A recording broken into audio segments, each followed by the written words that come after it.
up, John? You staring at dirt for fun? Kinda.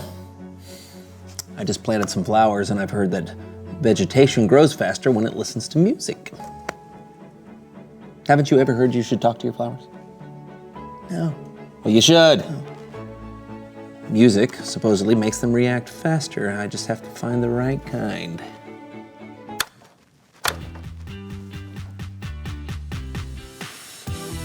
No, nothing there.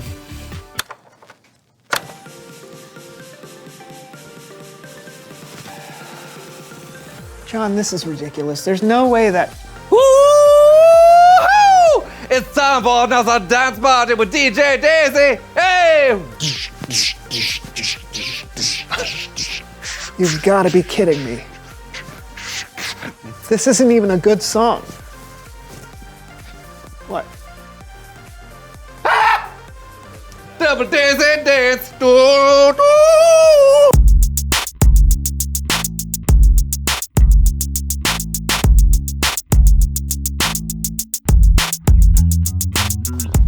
Hello, everyone. I'm John.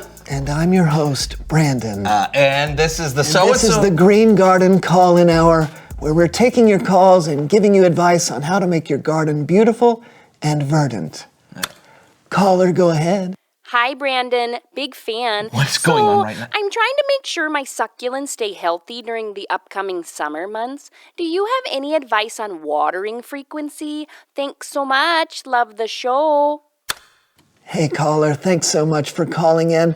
My thoughts are that all plants need water, so go ahead and water them all the time, every day, as much as possible. That's terrible advice. And never mind, don't water them, ever. They're smart plants. They'll figure it out. Next caller. Hey, Brandon, long-time listener, first-time caller. I'm trying to plant a blueberry bush, but I don't really know much about soil pH. Is that okay? Why not?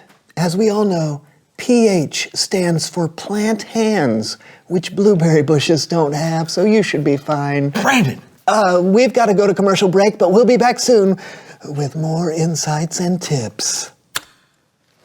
You know nothing about gardening. I know! I ended up hosting this radio show somehow, and I still have no idea what I'm doing. How long have you been hosting this show? I don't know, 7 years? 7. Look, How did you get there's this no show? time for this, John! I need help!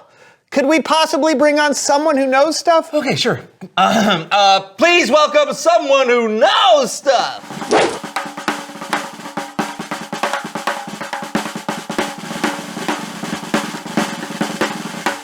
Come on in. Have a seat. Yeah. Thanks for having me. Just 1 second. And we're back after that short break. We've got a guest with us today. Could you please tell us who you are and what you know? Hi, I'm Lily, and I would say that I know a fair amount about gardening. Great to have you with us today. I am so sorry about this. I don't know anything about gardening, but I have to give these people advice. Is there any way you could help me out? Sure, I'd be happy to. Okay, that's great. Okay. So we've got a caller on the line. You're on the air, caller. Hey, I've heard a lot about composting, but it sounds like a lot of work. Should I try it? Don't. Putting posts in your garden will make it look bad. Composting is when stuff like leaves and food scraps decompose and turn into nutrient-rich soil. Right, so you don't want things decomposing in your garden. That's gross. Actually, you should absolutely give composting a shot. Not only is it good for your garden, but it's a great way to find uses for food scraps that would otherwise just end up in a landfill. So what I'm saying is composting is... a good thing. Exactly. We have to take a quick break. Lily, thank you so much for being on the show. You've proven in one question that you know more about this topic than I ever could. Well, I appreciate the vote of confidence, but I don't think that's true. I think you can know all these things. You just have to study and work, and don't talk on your radio show about things that you're not sure about. Well, thank you for taking the time for helping me understand more about gardening and more about hosting a call-in gardening radio show. Would you be interested in taking over by any chance? I mean, why not? Awesome! I'm happy to help people when I can. All right, that's great. All right. Thanks for tuning into the show today, everyone. This is your host, Brandon, signing off. And this is your new host, Lily, signing on. So when it comes to composting, you want to make sure that your soil is nutrient-filled. You also want to make sure that... Hey, thank goodness Lily was here. I know, right? But I still think posts make for an unsightly garden. No. We're not talking about... Didn't you just listen to... Never mind. It's Bible story time with Kellen.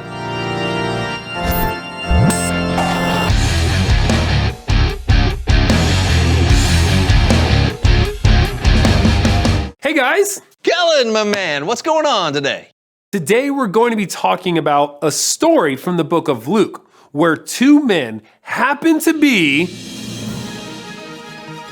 I know this song.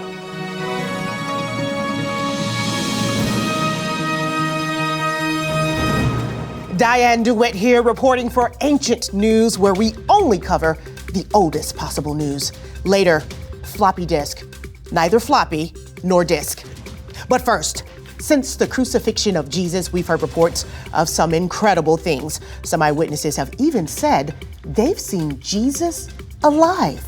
We go now live to the city of Emmaus to speak with one of those witnesses, Cleopas. Cleopas, can you tell us what happened?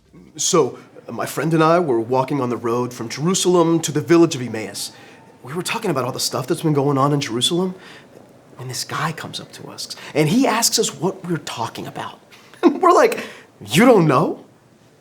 And what were you talking about? Well, you don't know either? We were talking about Jesus, of course. How he was a powerful prophet and was sentenced to death. How he died on the cross. We were both bummed because we were really sure that he was going to be the person to set Israel free. But Jesus was crucified and put in a tomb. That's what I'm saying. 3 days ago that was. But that's not all. Today, some friends of ours went to Jesus' tomb and didn't find his body. They saw angels who told them that Jesus was alive. Amazing. Yeah. And you told all of this to the man who came up to you on the road? Yeah. And get this. He said we were being foolish. He said, and I remember this exactly, he said, how long it takes you to believe all the prophets said. Didn't the Messiah have to suffer these things and then receive his glory? And what did that mean? We weren't sure either. So this guy explained. He went through the scriptures, starting all the way back with Moses and the prophets, all of it. It was like God had this plan for everything that's been happening. Fascinating story. I'm sure that's all there is to it, though. Actually, there's Back to you, Kellen. Okay. Well, that isn't exactly all there is to it, but that is how it started. You see, Cleopas and his friend were just arriving at home when they... There it is. We're back with more Ancient News. Later, silly bands can actually be used as rubber bands. Maybe they're not so silly after all. But first, breaking news on the story we just left. We have here the friend who was walking with Cleopas on the road to Emmaus. That's right. My name is... No time for that. This is breaking news. Last we heard, you were on your way to Emmaus when a stranger walking with you explained everything that had been going on. Right. And when we got to the place we were staying, he wanted to keep walking, but we wanted to hear more. So we begged him to have dinner with us. And did he? He did. We sat down right here in this room, and that's when things got really crazy. The guy blessed the bread, and the second he broke it, we could see who he really was. And he was? Jesus. Shocking. Yeah, he was alive just like our friends had been saying. And then, just like that, he disappeared. So Jesus himself had been walking with you that whole day? The entire time. But after he vanished from dinner, Cleopas and I booked it back to Jerusalem because we had to tell the disciples what we saw. I'm being told we have one of Jesus' disciples, Simon. Simon, is all this true? Is Jesus alive? Yes. Absolutely fascinating. Jesus of Nazareth, once dead, now alive again. And still taking the time to help people understand why he's here. Incredible. Thank you so much for sharing your story with Ancient News, Cleopas' friend. Actually, my name is... Time for a break. Up next, where exactly is Waldo? I'm Diane DeWitt for Ancient News. Back to you, Kellen. Wow, that is some really good news right there. It's incredible enough that Jesus came back from the dead, but he wasn't done. He took the time to show himself to some of his followers and explain what God was up to people who might have been confused. He helped people understand. That's another way Jesus was humble. Yep, and it's a way for us to show humility too. When we understand something and someone else doesn't, we can be patient with them and help them learn. Like you do for us, Kellen. Yeah, right. And like Lily did for you in your radio show. Oh, yeah. Hey, thanks for the story, Kellen. No problem. I'll see you next time. You know, I feel like I understand a little bit more about humility now. And I understand more about gardening, but I've given 7 years of bad advice. Just think of all the dead plants. Yeah. Reveal the question.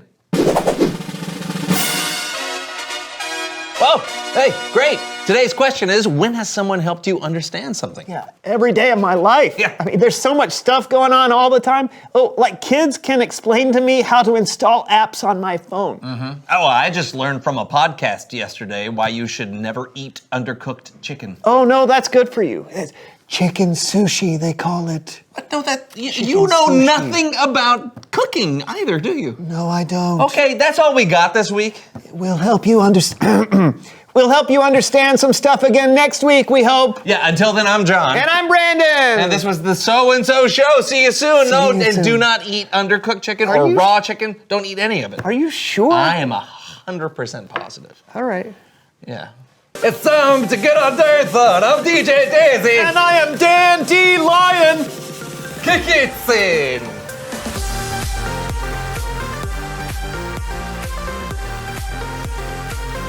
Yeah! I feel the beats. I think there's some beats growing in the soil.